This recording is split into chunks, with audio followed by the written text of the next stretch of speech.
Esta conferencia comenzará a grabarse. Bien, pues vamos a dar comienzo a una nueva sesión de la serie de estudio del libro de Urantia. Y esta vez estamos con la parte primera, el universo central y los superuniversos, y estamos con el documento 11, recién empezado, la isla eterna del paraíso. Vimos una pequeña introducción, vimos los epígrafes 1, la morada divina, 2, la naturaleza de la isla eterna, 3, el paraíso superior, y hoy vamos a empezar con el epígrafe 4, el paraíso periférico. Y bueno, pues ya vamos viendo cómo el libro de Urantia nos va describiendo el paraíso de la forma más adecuada que puede, si es que hay alguna forma adecuada de describirnos eh, eh, este concepto a los humanos. Y por supuesto, pues se ve que el libro de Urantia hace muchas omisiones y que otras cuestiones pues las explica muy por encima, y aún así no logramos atisbar comprenderlas, y otras cuestiones pues directamente dice, mira, son tan complejas de explicar para la mentecita material humana que directamente pues renunciamos a ello, ¿no? De hecho, pues el libro de Urantia siempre va repitiendo que tiene un marco de revelación concreto del cual no se sale y que quedan muchas cosas sin revelar. Por ejemplo, cuando hemos visto el paraíso superior, que tenía, sería el centro de ese platillo volante elíptico, que es el paraíso, pues justo en el centro de la parte superior, en la morada de la deidad, teníamos tres zonas: la zona interna, la presencia de la deidad, justo el círculo más interno, rodeando a ese la esfera santísima, que nos decía que era para las funciones de adoración, trinidización y elevado logro espiritual. Y luego rodeando a ese estaba el área santa. Y el área santa la definía como las mansiones del Padre, como una zona residencial. Una zona residencial, ese área circular elíptica apoyada sobre el plano superior del paraíso, pues se destinaba a ser residencia de las entidades que residían, valga la redundancia, allí en el paraíso. El paraíso superior es una zona personal, ¿eh? Pues bien, decía que este tercer anillo, el área santa, se dividía en siete anillos concéntricos, el primero destinado a los habitantes del paraíso y del universo central de Abona, y el segundo a los habitantes de los superuniversos que habían completado la carrera de ascensión. Y bien, pues en este tercer círculo concéntrico, área santa, las mansiones del Padre, dice que hay 7 divisiones concéntricas, pero solo menciona 2. Las otras 5 no las menciona. Con lo cual, pues ahí ya se va viendo, no las menciona y no dice por qué no las menciona, además. Con lo cual ahí ya se va viendo que, bueno, pues los reveladores tienen una misión muy complicada. En general, todos los reveladores, no solo los de Urantia, sino los posteriores, los de a partir de 1960 en adelante, con enorme profusión en la actualidad, tienen una misión muy complicada para darnos información trascendente, espiritual, o información que exceda la información que obtiene cualquier humano promedio que nace en el mundo. Lo tienen muy complicado. Pues bien, vamos a seguir con el paraíso periférico, que sería dentro del plano superior de ese platillo volante, que podríamos asimilar, platillo volante no esférico, sino elíptico, que podremos asimilar al paraíso, pues fuera de lo que es el paraíso superior, que serían la presencia de la deidad, la esfera santísima, el área santa residencial, pues ya por fuera, los bordes del platillo volante elíptico, sería el paraíso periférico. Vamos a ver cómo lo explica el libro de Urantia y vamos a intentar darle un poquito de luz a esta cuestión. Me río yo de esto de darle un poquito de luz, pero vamos a intentarlo. La isla central termina abruptamente en la periferia. Abruptamente porque el platillo volante pues llega un momento en que gira porque acaba y ya se va la línea a la parte de abajo del paraíso inferior. Entonces ahí donde gira es donde termina abruptamente. Pero su extensión es tan enorme que su ángulo terminal es relativamente indiscernible dentro de un área circunscrita. Es decir, que como es un platillo volante, va cayendo hacia abajo, no es plano, sino que va cayendo, entonces es tan enorme que cuando tú estás en un punto, en un área circunscrita con respecto al centro del paraíso superior, en cualquier punto, tú miras para acá y como es tan enorme y va haciendo curva, pues no sabes distinguir dónde acaba el paraíso periférico, porque si fueses hacia el borde, pues irías cada vez viendo más, porque bueno, pues al igual que en la Tierra esférica, el libro Durantia habla de esferas. Pues bien, tú no ves el final de la Tierra esférica, porque como es una esfera, pues siempre que andas, siempre ves un horizonte plano, ¿no? No ves nunca el final, por el tamaño relativo del ser humano con respecto del planeta. Aquí pasa algo similar, por eso dice que el ángulo terminal es relativamente indiscernible. No lo puedes discernir porque no ves dónde acaba hasta que te acercas mucho. Y aunque te acerques mucho, pues como es tan grande, vas a seguir, si fueses un humano en el paraíso, esto es una hipótesis burda, porque el paraíso es espiritual, pues no podrías llegar a ver nunca el borde. Relativamente indiscernible. Bueno, indiscernible. Sigue diciendo, la superficie periférica del paraíso, de ese platillo volante, ya lo último que queda hasta el borde, está ocupada en parte por los campos de desembarco y de envío, de llegada y de salida, de distintos grupos de personalidades espirituales, los que llegan al paraíso y los que salen del paraíso. Puesto que las zonas no ocupadas del espacio casi infringen en la periferia, todos los transportes de personalidad destinados al paraíso aterrizan en estas regiones.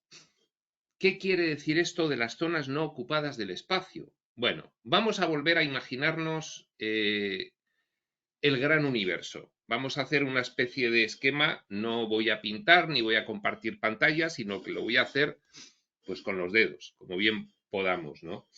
Imaginaos ese platillo volante elíptico, elíptico, en medio. Bien, pues este platillo volante elíptico estaría en el centro de una especie como de rosquilla que le rodea. Imaginaos el platillo volante elíptico en el medio del hueco de la rosquilla que le rodea. Esa es una primera rosquilla. Esa primera rosquilla sería el universo central de Abona. Aún así, entre el paraíso y el universo central de Abona habría otras cosas, que serían las 21 esferas sagradas o paradisíacas, 7 del Padre, 7 del Hijo y 7 del Espíritu, que estarían entre el platillo y la rosquilla primera que le rodea. Habría por ahí pues unas esferas. Vale. Bien. Al universo central de Abona luego le rodea otra gran rosquilla en la cual estarían los 7 superuniversos, que no tienen límites físicos, sino que están, bueno, pues más o menos metidos en esa segunda gran rosquilla. Pero claro, imaginaos, un platillo es como si tomas 2 platos soperos y tapas uno con el otro. Bueno, pues ese es el paraíso, y elíptico, no es como una fuente, no como un plato, elíptico. Y luego la rosquilla del universo central de Abona y luego la gran rosquilla de los 7 superuniversos del tiempo y del espacio. Pero fijaos, si tú ves el conjunto total, pues lo que ves es algo que es como un toroide, desde el platillo del paraíso, esta vez lo dibujamos pequeño, el espacio ocupado por la primera rosquilla y la segunda es como si hiciésemos una V y otra V que dan en las terminales norte y sur del paraíso, ¿eh? Y entonces eso es el espacio ocupado, ¿eh?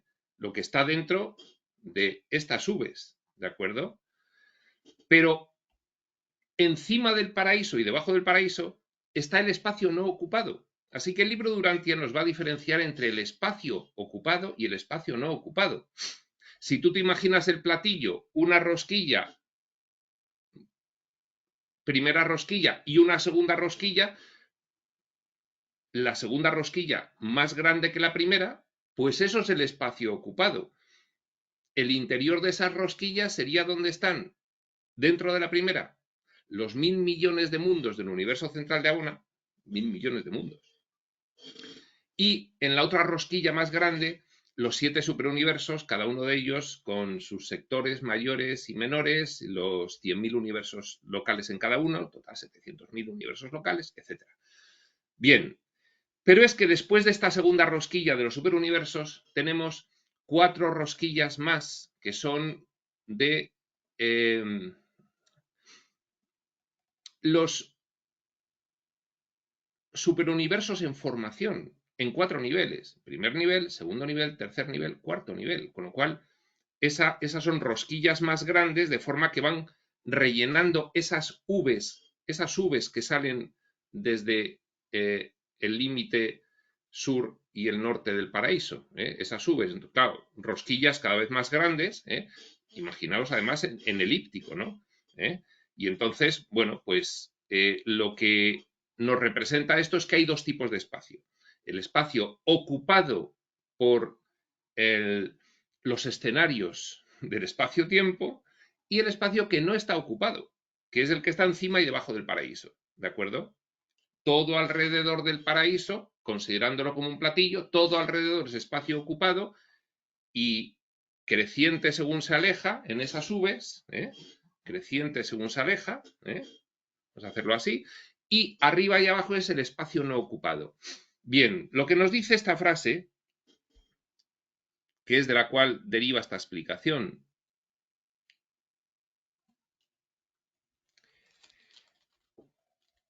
si no me pierdo, sí, aquí está la frase, puesto que las zonas no ocupadas, lo de arriba y lo de abajo del paraíso, del espacio casi infringen en la periferia, claro, porque si desde la periferia del platillo surgen ahí las rosquillas, la pequeña el universo central de Abona, la más grande de los 7 superuniversos y luego rosquillas más grandes, los 4 niveles de superuniversos en formación, pues el espacio no ocupado es como uno de los palos de la V que va a tocar en la periferia del paraíso. Uno de los palos de la V, el palo superior de la V norte y el palo superior de la V sur, aunque todo esto es circular, dejan en medio un gran espacio que es el espacio no ocupado, la parte de arriba, y las aspas de abajo de las Vs pues dejan la parte de abajo del espacio no ocupado. Pues bien, el límite del espacio no ocupado y del ocupado infringe, es decir, es tangente, toca, secciona, corta la periferia del paraíso. Dice, puesto que las zonas no ocupadas del espacio casi infringen en la periferia, todos los transportes de personalidad destinados al paraíso aterrizan en estas regiones. No nos imaginemos aviones o naves espaciales aterrizando. Todo esto son transportes de energía. Ya veremos, como luego nos dice el libro de Urantia, que los transportistas de las conciencias son otras conciencias que se les llama supernafines. Supernafines. Bueno, todo esto al menos en un determinado plano de comprensión que es el que nos ofrece el libro de Urantia. Un determinado plano de comprensión que ya sabemos que posteriormente las revelaciones modernas y contemporáneas nos lo han matizado y nos han dado más explicaciones y nos han hablado de diferentes dimensiones o planos de realidad que vienen determinados, entre otras cuestiones, por la densidad de la energía. Con lo cual, bien, toda esta cuestión, para armonizarla, pues tendremos que pensar que el libro de Urantia nos da una primera aproximación de comprensión de cómo es el gran universo, y las revelaciones posteriores nos dan otras comprensiones adicionales que van enriqueciendo esa comprensión, ¿de acuerdo?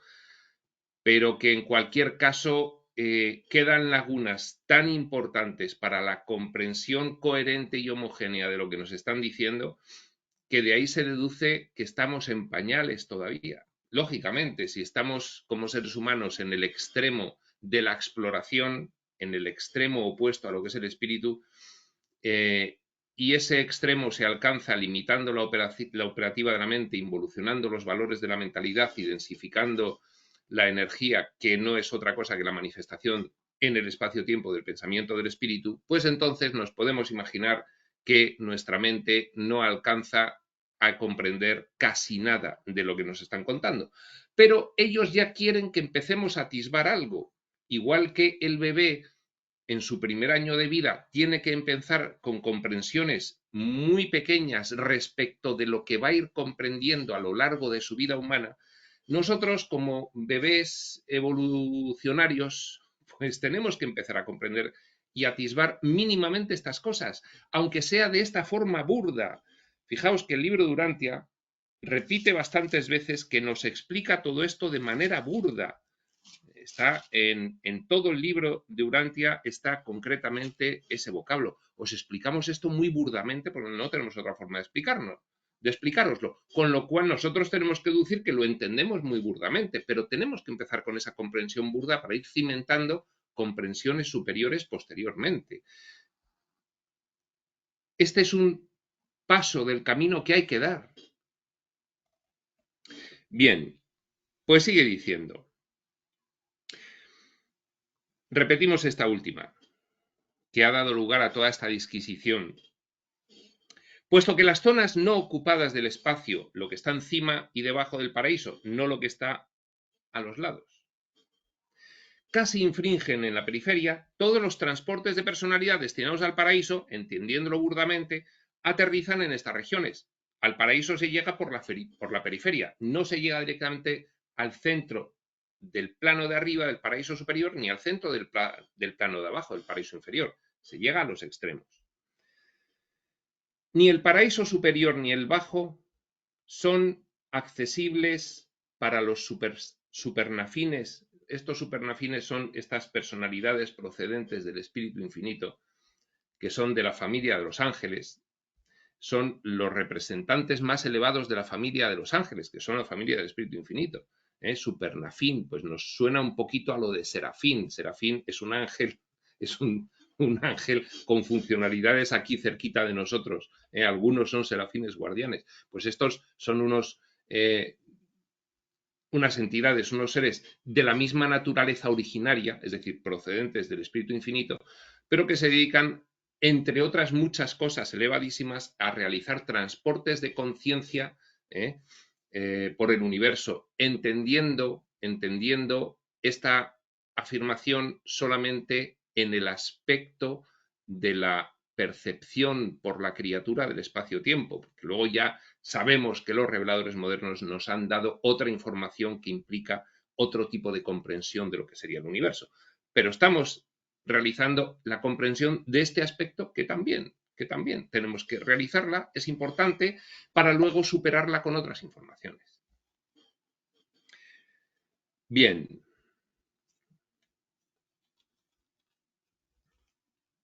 Ni el paraíso superior ni el bajo son accesibles para los supernafines de transporte. Ya veremos muy detalladamente qué son estos supernafines de transporte, qué clases hay. Ni otros tipos de viajeros del espacio, que no es la única forma de desplazarse en el espacio-tiempo, con los supernafines de transporte. Sigue diciendo, Los 7 espíritus rectores, son, pues precisamente las primeras creaciones del Espíritu Infinito, los primeros seres creados por el Espíritu Infinito para regir cada uno de los 7 superuniversos del tiempo y del espacio. Por eso son 7 espíritus rectores. Ya lo veremos con detalle también, con mucho detalle. Los 7 espíritus rectores tienen su sede personal de poder y autoridad en las 7 esferas del espíritu. Hemos dicho antes, paraíso, rodeándole universo central de Abona, rodeando 7 superuniversos, rodeando los 4 anillos exteriores. Pero hemos dicho también que entre el paraíso y el universo central de Abona, entre el platillo y la primera rosquilla, había 21 esferas. Las esferas sagradas del paraíso. 7 esferas destinadas a actividades del Padre Universal, 7 esferas destinadas a actividades del Hijo Eterno y 7 esferas destinadas a actividades del Espíritu Infinito. Pues bien, dice aquí el libro de Urantia, muy de repente, muy abruptamente, que los 7 espíritus rectores, que ya hemos dicho son las primeras creaciones del Espíritu Infinito destinadas a regir cada uno de los 7 superuniversos respectivamente, tienen su sede personal de poder y autoridad, el enfoque de su atención en cada una de las 7 esferas del espíritu. Bien, que giran alrededor del paraíso en el espacio entre las orbes resplandecientes del Hijo, entre las 7 esferas del Hijo y el universo central de Abona, y el circuito interno de los mundos de Abona. Bien, paraíso, 7 esferas primeras del Padre, rodeando 7 esferas del Hijo, rodeando 7 esferas del Espíritu y rodeando la primera rosquilla, que es el universo central de Abona, esos 1000 millones de mundos que dice, los describe aquí. Sí, los mundos de Abona. Bien, los 7 espíritus rectores tienen su sede personal de poder y autoridad en las 7 esferas del espíritu. Pero, que a todo esto viene esta frase, pero mantienen sedes centrales de la focalización de la fuerza en la periferia del paraíso. Bien, resulta que el Espíritu Infinito, que ya lo conocemos y le ha denominado el libro de Urantia el actor conjunto o el Dios de acción, es el que se encarga de manejar la potencia impersonal del paraíso, es decir, la fuerza, la energía y el poder. Todo esto es para nosotros resumido como la energía que emana del paraíso y que luego forma todos los escenarios. Pues bien, la energía emana del paraíso, pero los manipuladores de la energía para formar los escenarios y sostenerlos de un modo un poco equilibrado son unos descendientes de estos espíritus rectores. Son los directores del poder, etcétera, etcétera, centros de poder. Entonces nos dice aquí que los espíritus rectores viven en las 7 esferas del Espíritu Infinito, ya hemos visto dónde estaban, pero mantienen sedes centrales de la focalización de la fuerza en la periferia del paraíso. Aquí las presencias de los 7 directores supremos del poder. Estos son los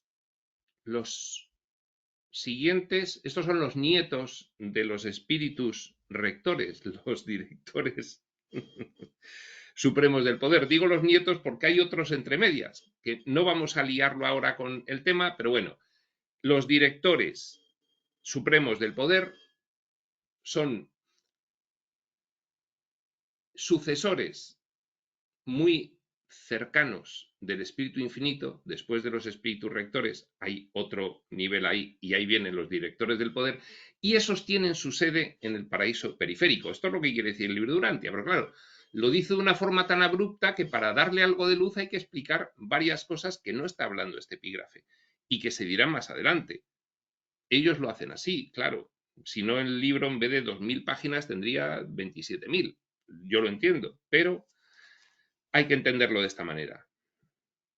Aquí, En las sedes centrales de la focalización de la fuerza en la periferia del paraíso, las presencias de los 7 directores supremos del poder que giran lentamente. Estos son entidades que giran lentamente ellos, que giran lentamente, indican la ubicación de las 7 estaciones, es decir, su presencia giratoria indica la ubicación de las 7 estaciones de transmisión para ciertas energías del paraíso que salen a los 7 superuniversos. Es decir, hay unas estaciones que están regidas por estos directores supremos del poder que giran sobre ellas, y de estas estaciones, todo esto descrito burdamente, por nosotros no nos imaginemos una estación, no nos imaginemos una central atómica, esto es otra película muy diferente. Pero bueno, de ahí salen de cada una de esas estaciones la energía, muchos tipos de energía que van hacia su superuniverso correspondiente. Aquí en el paraíso periférico están las enormes áreas de exhibición histórica y profética asignadas a los hijos creadores. Vaya usted a saber qué es esto, porque no lo vuelve a mencionar casi en ningún sitio en el libro de Urantia. Estas áreas de exhibición histórica y profética asignadas a los hijos creadores. Debe ser que en ese área santa de la cual nos ha dado solo 2 de los 7 áreas concéntricas, no nos ha hablado de las otras 5, pues cerquita de ellas, ya en la periferia, deben estar estas enormes áreas de exhibición histórica y profética asignadas a los hijos creadores, dedicadas a los universos locales del tiempo y del espacio. Los hijos creadores nos suenan algo más, porque nosotros ya hemos visto en Espacio Sutil, al empezar el estudio de la parte cuarta, la vida y las enseñanzas de Jesús, que Jesús de Nazaret, personaje que conocimos aquí muy querido por, en fin, muchos de los estudiantes de espiritualidad, en realidad era un auto-otorgamiento, podríamos decir una encarnación de un hijo creador paradisíaco, precisamente el hijo creador responsable de la creación y administración de nuestro universo local de Nevadón. Es un hijo Micael, es un hijo directo del Hijo Eterno. Sería un nieto del Padre, así hablándolo entre nosotros. Sería un nieto del Padre. Pues bien, fijaos que vamos viendo que el libro de Urantia no tiene más remedio que ir mencionando ya órdenes de entidades. Se ha mencionado algunas órdenes de entidades que provienen del Espíritu Infinito y menciona otras órdenes de entidades que provienen del Hijo Eterno. Imaginaos si hay innumerables órdenes de entidades y algunas provienen del Espíritu Infinito, algunas del Hijo Eterno, se diferencian, por lo tanto, ya en función de su origen y procedencia originarios. En fin, esto es bastante lioso, pero hay que ir describiéndolo un poquito, por lo menos para que no nos suene tan a chino como nos suena según lo leemos. Pues bien, ahí en el paraíso periférico hay unas extensísimas áreas históricas y proféticas destinadas a los hijos creadores. ¿Para qué? ¿Para qué? ¿Para qué?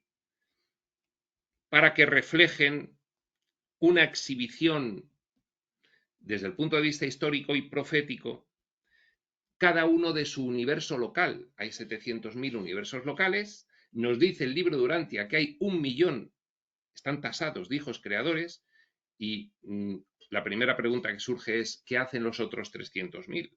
Si 700.000 va cada uno a su universo local, ¿qué hacen los otros 300.000? Una primera respuesta podría ser, es que no se han creado todos los universos locales y hay 300.000 hijos creadores esperando. Y una segunda respuesta a esta dicotomía, a esta aparente inconsistencia del libro de Urantia, sería que los hijos creadores que no tienen asignado un universo local, pues son los personajes, se han destinado a los personajes de experimentación. Bueno, esto es una tontería que es por decir algo. No sabemos qué ocurre con el excedente de 300.000 hijos creadores, 1.000.000 menos 700.000. No sabemos qué ocurre con ese excedente. Sabemos que hay 700.000 hijos creadores que están asignados a sus respectivos universos locales, ¿no? 100.000 en cada superuniverso. Pero, bueno, esto es una anécdota que ha surgido aquí. Pero, en fin, que en el paraíso periférico están estas enormes áreas de exhibición histórica y profética asignadas a los hijos creadores, dedicadas a los universos locales del tiempo y del espacio. Pues bien, vamos a especular que sean unas áreas donde se registra toda la historia de cada universo local y profético, bueno, pues las diferentes líneas temporales de lo que puede llegar a ser ese universo local. Bueno, por especular. Hay tan solo 7 billones de estas reservaciones históricas ya establecidas o en reserva. Bien, cuando dice 7 billones el libro de Urantia, uno puede pensar, pero en la traducción se ha tenido en cuenta que el billón norteamericano no es lo mismo que el billón europeo. El billón europeo es 1.000.000 de millones y el billón norteamericano es 1.000 millones. ¿Se ha tenido esto en cuenta? Pues sí, porque en el libro de Urantia hay unos cuadros de equivalencia entre cifras y números escritos en letra y se ve que han tenido en cuenta. Y para la traducción española, pues nos han dado el billón europeo. Con lo cual, cuando aquí dice que hay 7 billones, son millones de millones, de estas reservaciones históricas ya establecidas o en reserva, pues debe haber muchas para cada universo local, no una para cada universo local, porque si hubiese una para cada universo local, no habría muchas más de 700.000. Pero si hay 7 billones, hay muchísimas más que 700.000. Entonces, entendemos que hay varias de estas reservas históricas y proféticas, de exhibición histórica y profética, varias de estas para cada universo local, a no ser que se esté contando con los futuros universos locales de los 4 anillos que están en formación ahora mismo, por fuera de los 7 superuniversos, que entonces, claro, imaginaos, son más grandes esos anillos que el conjunto de los 7 superuniversos, con lo cual tienen que tener más universos locales si es que esto obedeciese a una proporción espacial, y el segundo anillo más, y el tercero más, y el cuarto más. Bueno, ¿que podríamos irnos a 7 billones de universos locales? Pues vete tú a saber, pues quizás sí. Bueno, el caso es que nos dice el libro de Urantia que tan solo hay 7 billones de estas reservaciones históricas ya establecidas o en reserva, pero estas instalaciones, en suma, ocupan solamente alrededor de un 4% de esa porción del área periférica así asignada. Con lo cual, tenemos unas asignaciones de sobra para los 4 anillos, si es que estuviesen destinados a los 4 anillos, de sobra, y todo eso ocupa nada más que un 4% del área destinada en el paraíso para albergar esas exhibiciones históricas y proféticas. Es decir, lo del paraíso, imaginaos. Es que imaginaos el platillo del paraíso que, no sé, yo estoy empezando a imaginarme que es tan ancho como la rosquilla de los superuniversos. ¿Os imagináis un planeta que midiese de longitud, no sé, 500 millones de años luz? Pues eso parece que es lo que nos indica que es el paraíso. Claro, 500 millones de años luz es viajar 500 millones de años a la velocidad de la luz. Pues bien, esa distancia es la que parece que nos quieren indicar que tiene el paraíso, que es algo enorme en tamaño. Enorme en tamaño, aunque luego no tiene ubicación ni en el tiempo ni en el espacio, porque está fuera del tiempo y del espacio, y yo siempre he dicho que era un portal dimensional al entorno del yo soy primigenio. Pero bueno, todo esto ya sabéis que son meras especulaciones. En fin, que hay mucho espacio para todo allí. Inferimos que estas vastas reservas pertenecen a creaciones que alguna vez han de situarse más allá de las fronteras de los 7 superuniversos habilitados que se conocen ahora. Claro, claro. aunque a mí me descuadra, porque si hay 7 billones de estas reservas, y 7 billones ya es mucho más que 700.000 universos locales, ya estaríamos contando con los posibles universos locales de los 4 anillos futuros eventuales exteriores. Pero es que dice que eso es solo un 4%. Entonces, ¿lo demás para qué es? Bueno, pues esto necesariamente tiene que ser que hay más de un área para cada universo local. Debe haber muchas áreas o reservas históricas y proféticas para cada universo local. Vaya usted a saber lo que será eso de un área de reserva histórica y de exhibición histórica y profética. Pues sí, que tengan el registro de la historia de su universo local y las posibles líneas temporales en cada momento que haya podido haber o habido en cada momento. Vaya usted a saber. Esto es mera especulación. Pues bien, perfecto. Sigue diciendo. Esa porción del paraíso que se ha designado para el uso de los universos existentes, de los universos locales, como el nuestro de Nevadón, está ocupada solo de 1 a 4%. En tanto, el área asignada a estas actividades es por lo menos 1 millón de veces mayor de lo que se requiere para ese objeto. No es 2 veces mayor, o 3 veces mayor, o 4 veces mayor, o 5 veces mayor.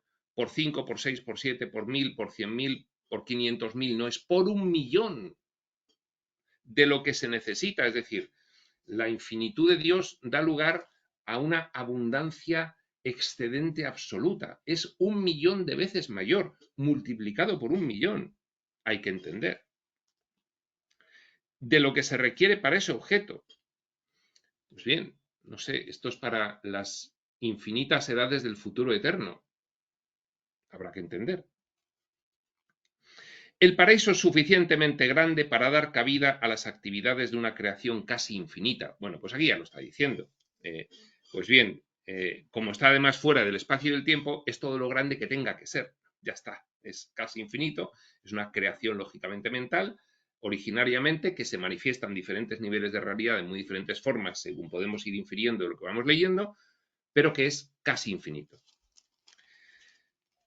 Pero en un intento ulterior de divulgaros las glorias del paraíso, sería inútil. Aquí ya empieza el revelador quejumbroso a decir que no tiene forma de explicarnos más y que sabe que lo que nos ha explicado no nos lleva a ningún sitio claro, pero que no puede hacer más. Pero un intento ulterior de divulgaros las glorias del paraíso sería inútil. Debéis esperar y ascender mientras esperáis, porque verdaderamente, ahora mete aquí un concepto humano, el ojo no ha visto, ni el ojo ha oído, ni ha entrado en la mente del hombre mortal lo que el Padre Universal ha preparado para los que sobreviven la vida en la carne de los mundos del tiempo y el espacio. No tenemos ni idea ni podemos tenerla. Podemos tener estos pequeños atisbos de lo que nos van diciendo que sería el equivalente de lo que empieza a aprender un bebé de meses respecto de su entera vida. Pues bien, este era el epígrafe 4, paraíso periférico.